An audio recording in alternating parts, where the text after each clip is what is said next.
भाई अंदर नहीं है ना नहीं। क्या अब बता तो रही हूँ मैं।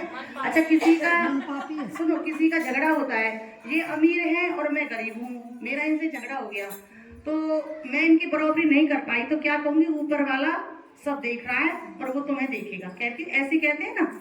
और किसी के कुछ लग जाती तो अरे भगवान है, ये कहते हैं ना।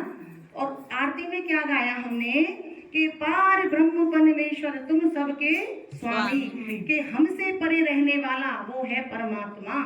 तो हमारे अंदर कैसे नहीं है, हमारे अंदर एक चैतन्य शक्ति है जिसको हम कहते हैं आत्मा। आत्मा अजर अमर अविनाशी है, आत्मा का मरण नहीं होता, जलती नहीं है, मरती नहीं है कभी भी।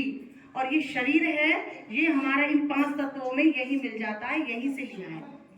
तो हमारे अंदर परमात्मा नहीं है। जैसे कि एक कुत्ते के, सबके कहते हैं भाई सबके अंदर कण कण में भगवान है।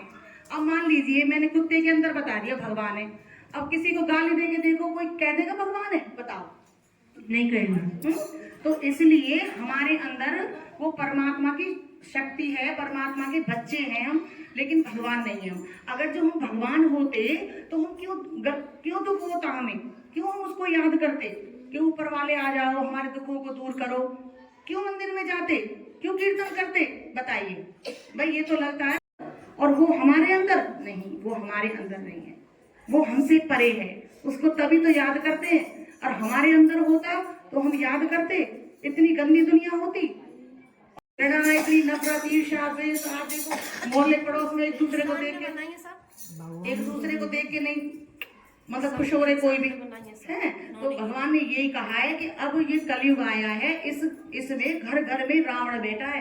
राम तो है ही नहीं कहीं पे भी, राम नहीं है, रावण बैठे हैं। रावण का मतलब हमारे अंदर बहुत सारे काम, क्रोध, लोभ, मोह, अहंकार, इतनी बुराइयां घेर ली है हमने, इतनी बुराइयों को मतलब इकट्ठा कर लिया है बहुत ज्यादा। और फिर हम कोई में से भी कोई मुझे पहचान पाएगा, क्योंकि मैं साधारण ब्रह्मा जी के कन्या।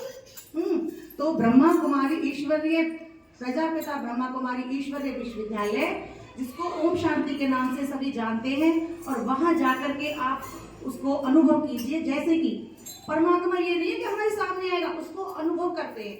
जैसे कि एक फूल है, फूल को हमने तोड़ा और नाक से लगाया और उसकी खुशबू ली हमने, तो हमें पता चला कि ये खुशबूदार फूल है। ऐसे ही वो परमात्मा की अनुभव करने की चीज है परमात्मा। जैसे एसी लगाया है, एसी लगाया आपने, तो एसी की हवा तो नहीं दिख रही आपको, तब आप बैठोगे तभी महसूस करेगा ना आपका शरीर। तो ऐसे ही उस परमात्मा को भी हमें, परम सत्ता को भी हमें वो अनुभव में लाना है, उसको यूज करना है, उसको यूज करना है परमात्मा को। कैसे कि जैसे फ्रिज है, फ्रिज में हम बोतल रखेंगे, बर्फ जमाएंगे तभी तो पता चलेगा ये फ्रिज है। ऐसे ही परमात्मा है या नहीं है, वहां जाकर के आप इस चीज का लाभ उठाइए। और फिर हमसे मत कहना कि हमें बताया नहीं, हम भी भगवान के दूत हैं, शांति दूत हैं, हम आपको बता रहे हैं, हमने अनुभव किया है ये अनुभव कि भगवान है, तभी तो हम कह रहे हैं आपको। और आपके वहां सेंटर होगा, आप जाना, और हमारे यहाँ मंदिर पे कभी देखो आके, कितना सुंदर मतलब आत्मा का, परमात्मा का उसका परिचय दिया जाता है। और इसी के साथ ओम शांति।